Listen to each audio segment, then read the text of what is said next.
And last night we asked you for some of your thoughts on this whole thing, the urban-rural divide and the idea of Greater Idaho.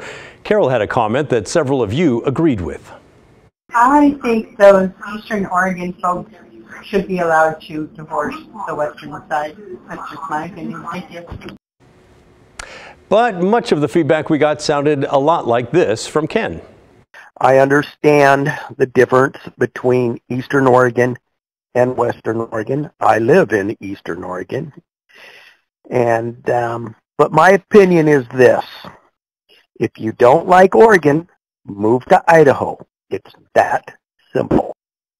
Yep, heard that from a lot of folks. And we heard from a man named Gary who lives in John Day. He shared his thoughts on the Greater Idaho movement as someone who has lived in Grant County his whole life. The people that think Boise, Idaho, one of the fastest growing cities in the United States, is going to pay any more attention to Grant County, Oregon than Salem does, I really think they've got another think coming. And how about this comment, talking about the wide disparity between the number of voters in eastern counties compared to those in the metro areas. ML writes, our system represents people, not acres, not ancestry, not traditions. Yes, everyone needs to understand each other better, but I don't see how moving borders solves anything, and I don't see why we think states should be culturally homogenous. There were also some good thoughts on potential solutions to help narrow the cultural rift between East and West. Here's a few examples. Many of you think it needs to start with political power in government. How can the East be more represented in Salem? My concern is population versus acreage.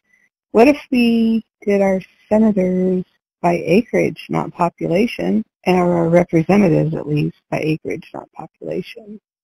Just an idea. That might be more fair. Because we are really not heard. We are probably more like Idaho.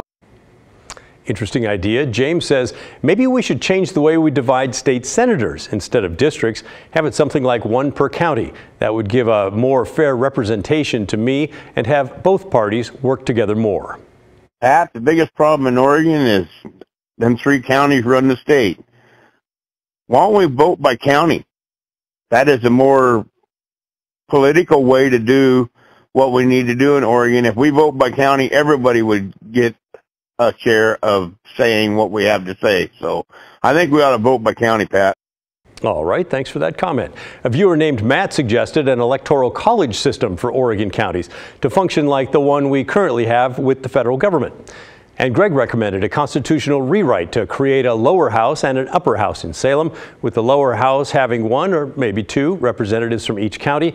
The upper house would have senators chosen based on population so that more populous areas would have more senators. He goes on, this would give representation in one house that would be largely based on land area rather than population, and would mean that less populous areas of Oregon would control that house. And though most, if not all, of these next solutions seem a little bit far-fetched, that doesn't stop you from really thinking outside the box, and we appreciate and respect that. John says what they need to do is combine Washington and Oregon. West side of the Cascades, make it Washington, east side, Oregon. I think a solution to keeping Oregon intact would be to move the capital from Salem to Burns, the physical center of the state.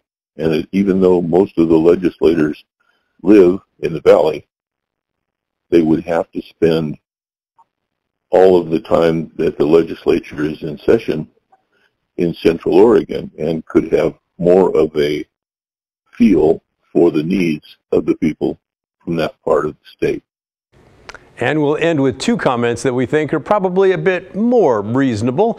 Dennis says Governor Kotek should hire Drazen as an advisor on Eastern Oregon issues on her direct staff. An interpreter would be invaluable if she would consent to do this, if truly looking for bipartisan participation in resolving issues between East and West Oregon issues. And finally, this from Steve.